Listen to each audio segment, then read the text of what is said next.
শ্রীভূমি জেলার কৃষি বিভাগ থেকে কৃষি যন্ত্রপাতি অথবা পাওয়ার টিলারের জন্য আবেদনপত্র আহ্বান করা হয়েছে। শ্রীভূমির জেলা কৃষি আধিকারিক জানিয়েছেন, কৃষি বিভাগের অন্তর্গত এফএনএস পালস প্রকল্পের অধীনে রেহাই মূল্যে পাওয়ার টিলার প্রদানের জন্য জেলার কৃষকদের কাছ থেকে এই দরখাস্ত আহ্বান করা হয়েছে। এতে সরকারি সাহায্যে ন্যূনতম 50% অথবা 85,000 টাকা রেহাই মূল্যে প্রদান করা হবে। এই প্রকল্পে উপযুক্ত সংস্থান অথবা জমি থাকা প্রান্তিক কৃষকদের আবেদনের জন্য আবেদনপত্র সংশ্লিষ্ট এলাকার কৃষি উন্নয়ন আধিকারিক, কৃষি সম্প্রসারণ সহায়ক ছাড়াও জেলা কৃষি আধিকারিকের কার্যালয় ও রামকৃষ্ণনগর মহকুমা কৃষি আধিকারিকের কার্যালয়ে পাওয়া যাবে। অবশেষে স্বপ্ন পূরণ হতে চলেছে ব্যাংক কর্মীদের। বহুদিন ধরে চলা ছুটির দাবি মঞ্জুর করল কেন্দ্রীয় সরকার। এবার থেকে মিলবে সপ্তাহে টানা 2 দিন ছুটি। এপ্রিল মাস থেকেই নাকি সপ্তাহে মোট 5 দিন খোলা থাকবে ব্যাংক, বাকি দিন বন্ধ থাকবে ব্যাংক। শনিবারে আর হবে না কোনো লেনদেন। বহুদিন ধরেই শনিবার এবং রবিবার 2 দিন ছুটি চাইছিলেন ব্যাংক কর্মীরা। এবার মঞ্জুর হয়ে যাচ্ছে এই ছুটি। শনি ও রবিবার 2 দিন ব্যাংক বন্ধ থাকবে। বর্তমানে দ্বিতীয় ও চতুর্থ শনিবার এবং সমস্ত রবিবার ব্যাংক বন্ধ থাকে। এবার এই ছুটি বাড়িয়ে দিতে চলেছে কেন্দ্রীয় সরকার। যেহেতু শনিবার ব্যাংক বন্ধ থাকছে, তাই 2 শিফটে ব্যাংক খোলা রাখার কথা ভাবতে পারে কেন্দ্রীয় সরকার। অর্থাৎ সন্ধ্যার পরেও মিলতে পারে লেনদেনের সুবিধা। তারা সারা সপ্তাহে অফিসের কাজে ব্যস্ত থাকেন অনেকেই, ফলে একমাত্র শনিবার তাদের জন্য লেনদেন করার সঠিক দিন হয়।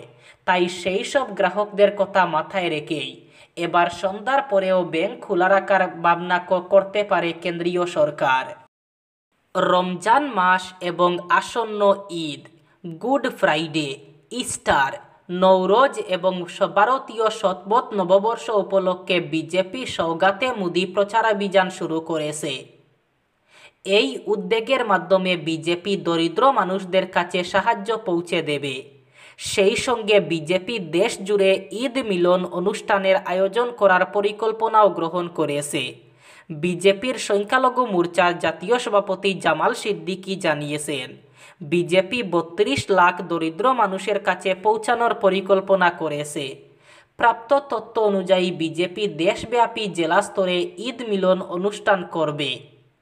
এই বিষয়ে বিজেপির সংখ্যালঘু মোর্চার সভাপতি জামাল সিদ্দিকী বলেন, মোর্চার 32,000 পদাধিকারী 32,000 মসজিদের সঙ্গে যোগাযোগ করে 32 লাখ দরিদ্র ব্যক্তির কাছে সওগাতে মোদি কিট পৌঁছে দেবেন।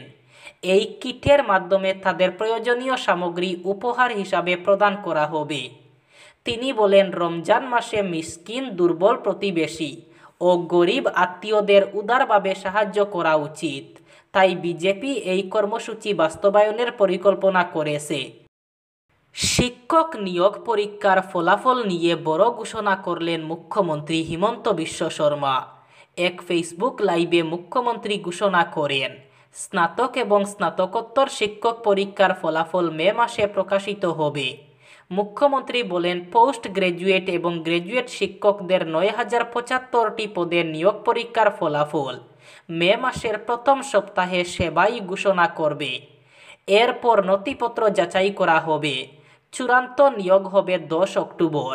10 অক্টোবর পর্যন্ত অপেক্ষা করতে হবে, কারণ আমরা আপনাদের ধৈর্যের পরীক্ষা নিতে চাই।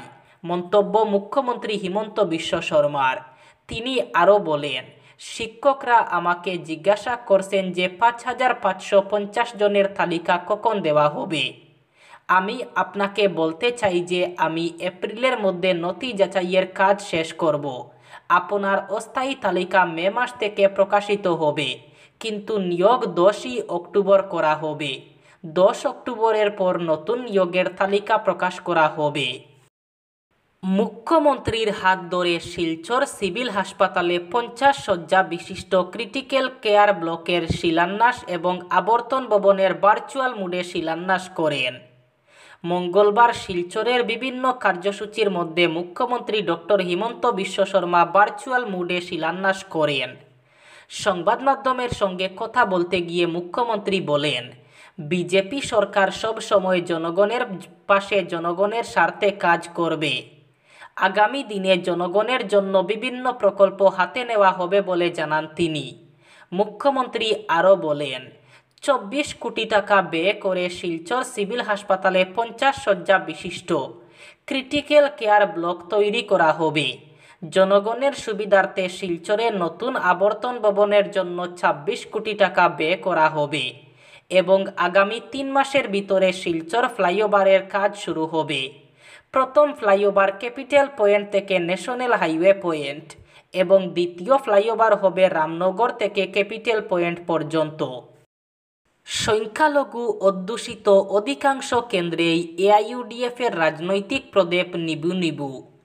অখিল গগৈয়ের সভায় মুসলিমরা বীর জমান বটে, কিন্তু বুটের বাক্সে তার প্রতিফলন কতটা ঘটবে নিশ্চিত করে বলতে পারছে না খোদ রাইজোর দল।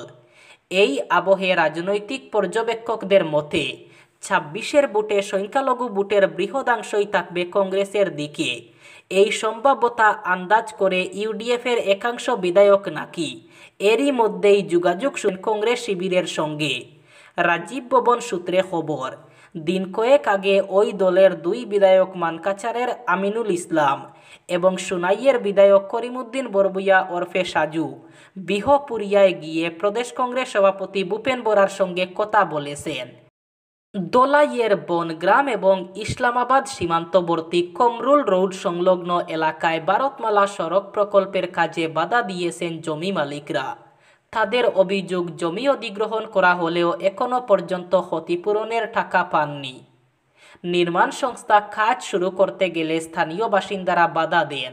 তারা নির্মাণ সংস্থার এক্সকেভেটর ও ডাম্পার আটকে রাখেন। খবর পেয়ে নির্মাণ সংস্থার আধিকারিকরা ঘটনাস্থলে আসেন, কিন্তু জমি মালিকরা ক্ষতিপূরণ না পাওয়া পর্যন্ত কাজ করতে দিতে রাজি হননি। জমি মালিকদের অভিযোগ, প্রায় 1 বছর আগে তাদের জমি অধিগ্রহণ করা হয়েছে, কিন্তু এখনও পর্যন্ত ক্ষতিপূরণের টাকা পাননি তারা। এর ফলে তাদের চরম আর্থিক সংকটের মধ্যে দিন কাটাতে হচ্ছে।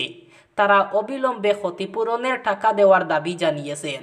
নির্মাণ সংস্থার আধিকারিকরা জানিয়েছেন তারা বিষয়টি ঊর্ধ্বতন কর্তৃপক্ষকে জানাবেন, তবে জমি মালিকদের অভিযোগের বিষয়ে তারা কোনো মন্তব্য করতে চাননি। ভারতবর্ষের মতো ধর্মনিরপেক্ষ রাষ্ট্রে যে দৃশ্য ভয়ঙ্কর, সেই দৃশ্যই দেখা গেল দিল্লিতে। দীর্ঘদিন ধরে ওয়াকফ বিল নিয়ে আপত্তি মুসলিমদের কিছু সম্প্রদায়ের। সেই প্রতিবাদেই সোমবার তারা জড়ো হয়েছিল দিল্লির যন্তর মন্তরে। আর সেখানেই উপস্থিত হয় কিছু হিন্দুত্ববাদী সংগঠন। ওয়াকফ বিলের প্রতিবাদে যন্তর মন্তরে বিক্ষোভ দেখাচ্ছে অল ইন্ডিয়া মুসলিম পার্সোনেল ল বোর্ড।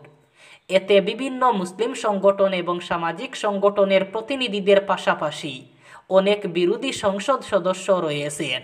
এই বিক্ষোভ কর্মসূচিতে উপস্থিত ছিলেন মিম প্রধান আসাদুদ্দিন ওয়াইসি।